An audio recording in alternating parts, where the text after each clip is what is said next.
آهای شغال آبی، ما دخترای دهه 80، ما دخترای ایران از شما هیچ ترسی نداریم. صحبتای شما رو هم اصلا باور نداریم. درختای خیابون ولیعصر تهران از پروژه شما قدمتشون بیشتر. میخوام بدونی ما درسته که آزاد لباس میپوشیم، اما تا آخرین لحظه پای وطنمون، خاکمون و پشت رهبرمون آیت الله سید علی خامنه ای می ایستیم. ما بیشتر از جوانای دهه 50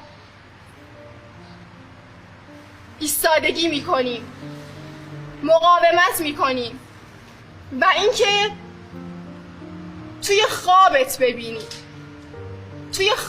ببینی که بتونی به ایران برسی.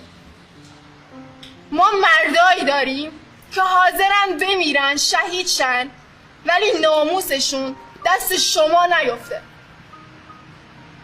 دخترای ایران هم حاضرن لباس رزم به تن کنن، خشتک شما رو پرچم کنن. آنیتا چه جمله خفنی.